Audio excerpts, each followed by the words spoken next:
부모님이든 학생이든 공부에 대해 제일 갖고 있는 고민이 뭐니 물으면 학생들은 공부만큼 성적이 안 올라가요. 이게 제일 큰 거고, 부모님들은 제일 갖고 있는 고민이 뭐냐고 여쭤보면은 사실 사교육비란 말이에요. 초등학교 때 예를 들면 부모님들 아예 저희 애는 아무것도 안 다녀요. 진짜 기초만 해요. 그래서 기초 뭐 하시는데요 물어보면은 아 남들 하듯이 영어 수학하고 뭐 독서나 국어 조금 해서 그렇게 하면 한 달에 뭐 100만 원 안 들게 여기 몇십 든다.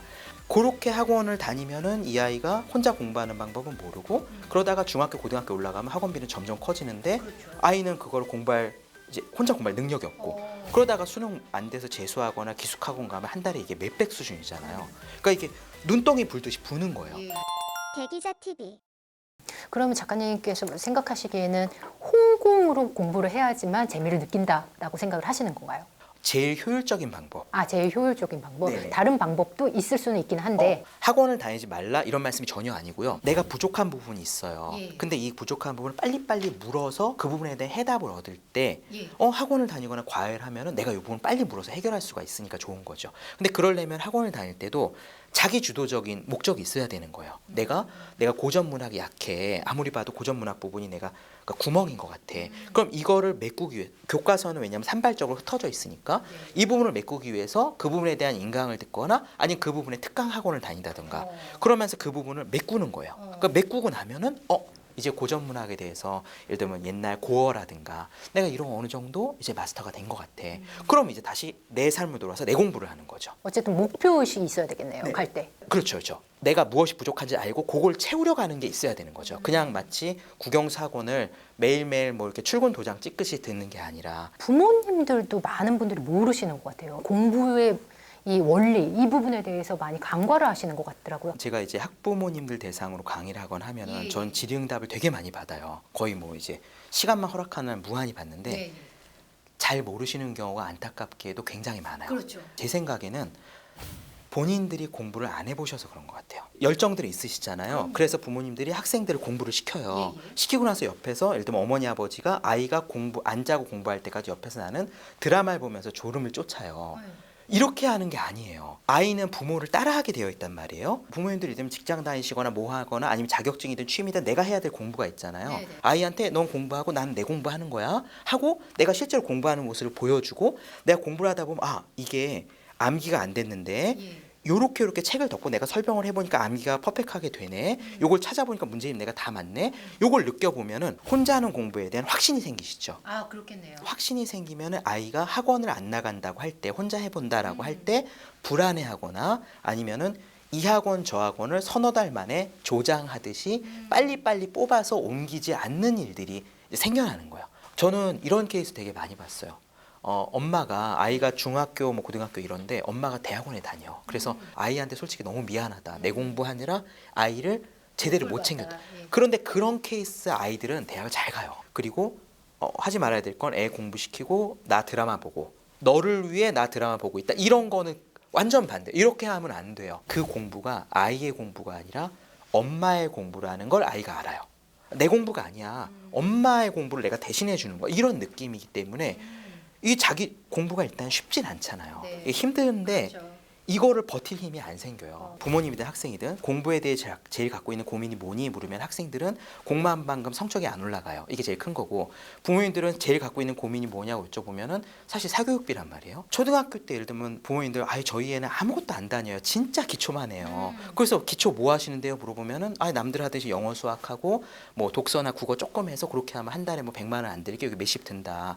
그렇게 이미 들어가는데 그렇게 학원을 다니면은 이 아이가 혼자 공부하는 방법은 모르고 그러다가 중학교 고등학교 올라가면 학원비는 점점 커지는데 아이는 그걸 공부할 이제 혼자 공부할 능력이 없고 그러다가 수능 안 돼서 재수하거나 기숙학원 가면 한 달에 이게 몇백 수준이잖아요.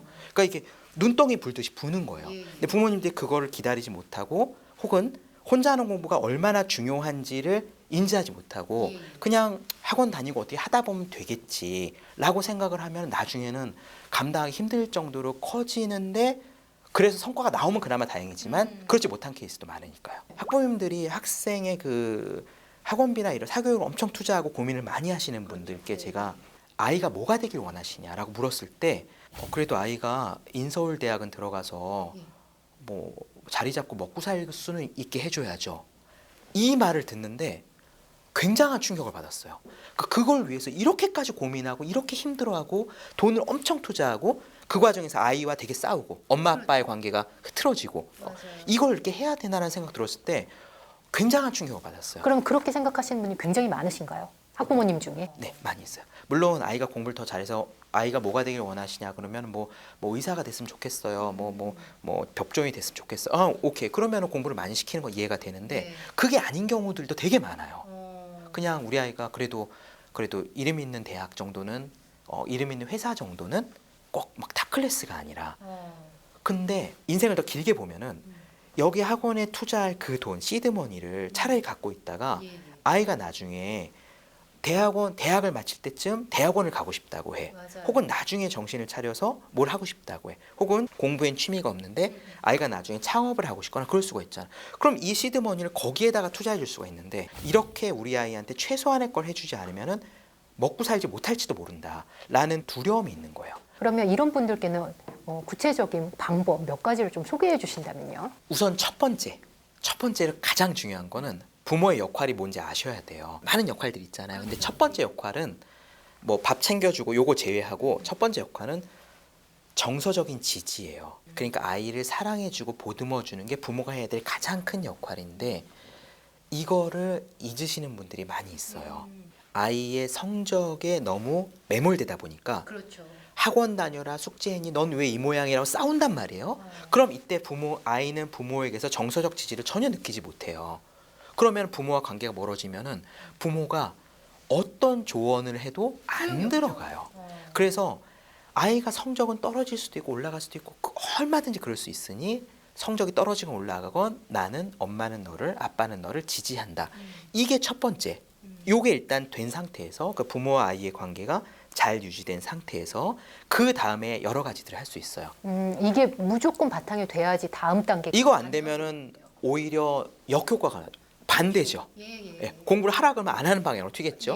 네. 그래서 이게 우선 첫 번째고 그 다음에 학년이 어린 경우에는 지금 좀 전에 제가 말씀드린 것처럼 아이가 공부를 해요. 그러면 뭘 공부했는지를 엄마 아빠가 물어봐 주는 것만으로도 굉장한 도움이 돼요.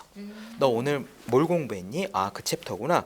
그 챕터에 대해서 뭐가 나왔어? 아이가 예를 들면 암석을 학교에서 공부를 했대요. 오늘 암석을 공부했구나. 암석의 종류에 뭐가 있는데? 그럼 아이가 뭐 현무암, 화강암 이런. 그럼 그 암석들은 어떻게 생기는데? 암석의 차이는 뭔데? 물어보면 아이가 스스로 대답을 하다가 자기도 분명히 배웠는데 잘 모르는 부분이 나와요. 그러면 아이가 모르겠다고 해. 그러면은 책에서 찾아보고 다시 한번 이야기해줘. 그럼 아이가 다시 찾아보고 요런 작업. 그러니까 공부라는 건 몰랐는데 공부해서 알고 알았는지를 체크하는 과정이다라는 거를 옆에서 넛질을 해주는 거죠. 은근슬쩍 얘기하는 과정 중에서 아이가 깨닫게. 네네. 그렇게 물어봐 주는 것만으로 사실 큰 도움이 돼요. 어렸을 때는. 또 하나는 아까 제가 말씀드렸듯 부모님이 자기의 공부를 하는 게 굉장한 도움이 돼요.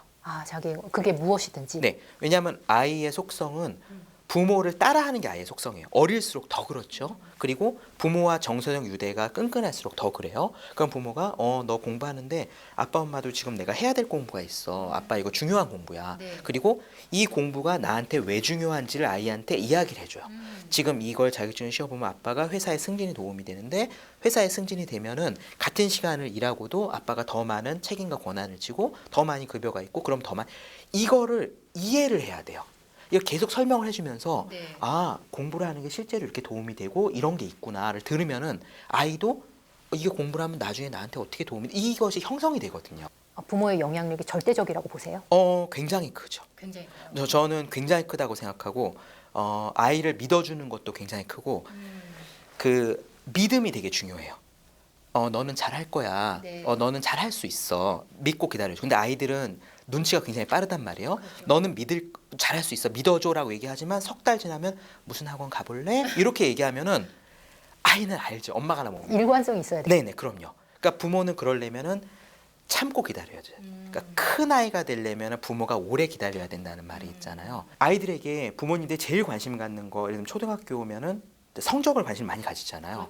근데 성적보다 훨씬 중요한 거는 그냥 사람. 얘가 좋은 인간이냐? 됨됨이. 그렇죠. 인성 됨됨이 이게 훨씬 중요해요. 왜냐? 이 됨됨이가 되면은 공부라는 거는 내가 해야 될 일이잖아요. 숙제라는 건 내가 해야 될 약속이란 말이에요. 그럼 내가 댐댐이가 되면은 그것들을 해요. 그걸 더 중요하게 생각할 것 같아요. 네, 그럼요. 숙제는 선생님이 내주신 거니까 당연히 해야 되는 거야. 그리고 수업 시간에는 선생님이 하시는 말씀이니까 여기서 엎어야지 하면 이거는 사람으로서의 댐댐이가 아니란 말, 태도가 아니야. 그럼 내가 잘 들어야 돼. 이것들이 형성이 되면은 성적은 웬만큼 따라와요. 그러면 이런 깨달음을 얻으시는데 작가님의 부모님은 어떤 영향을 주셨던 것 같아요? 사실 저희 부모님은 두 분 다 대학 안 나오셨어요. 저는 주변에 학교 다닐 때까지 학교 선생님들 제외하고 친척분들이나 주변 분 중에 대학 나온 분이 한 분도 없었어요. 네. 대신 부모님은 저를 이제 믿어주신 건 있고, 넌 잘할 거야. 또 엄마 아빠는 뭐 그런 말씀을 대놓고는 안 하셨지만, 우리는 너를 요즘 부모님들이 이제 많이 공부했으니까 애들을 가르쳐 주시잖아요. 근데 엄마 아빠는 저를 그렇게 가르쳐 주지 않으셨어요. 네가 더 잘하겠지. 그러면 성적에 대해서도 강요를 한 적이 없으셨을 것 같은데. 그냥 저 믿어주셨어요. 특별히 뭐 성적 떨어졌다, 못했다 이런 말씀 한 적 없고요. 네. 끝으로 홍공에 대해서 잘못 생각하거나 내지는 아직 잘 모르는 네. 학생과 학부모님들한테 네. 오늘 인터뷰에서 못다한 말씀 포함해서 마지막으로 들려주시면 감사하겠습니다. 혼자 공부하는 방법을 알지 못하고서는 절대 공부를 잘할 수가 없어요. 공부를 잘하려면 혼자 공부하는 방법을 알아야 해요. 그래서 아이한테 이거 학원 다녀라, 저거 해라, 이거 해라고 강요하거나 스트레스 받거나 하시기 전에 혼자 공부하는 방법이 무엇인지를 먼저 부모님들이 숙지를 하시고 이것을 부모님께서 실천하시고 직접 무언가를 공부하셔 실천하시고 그를 통해서 아이들에게 본을 보여줄 때 아이들의 공부는 부모님들이 원하시는 것만큼 저절로 따라올 수 있다는 거. 이것이 부모님도 행복하고 아이도 행복하고 또 그 다음에 이런 아이들이 나중에 부모님들이 아이들을 돌봐주실 손길이 떠난 아이가 30살, 40살, 50살 성인이 되어서 자신의 삶을 살아갈 때 온전히 자신의 문제를 잘 해결해 갈 수 있는 능력이 있는 그런 아이로 자라가게 됩니다. 네, 오늘 한재우 작가님의 말씀이 혼자 공부하는 법에 대한 궁금증을 많이 풀어주셨을 것 같습니다. 오늘 장시간 귀한 말씀 감사합니다. 네, 감사합니다.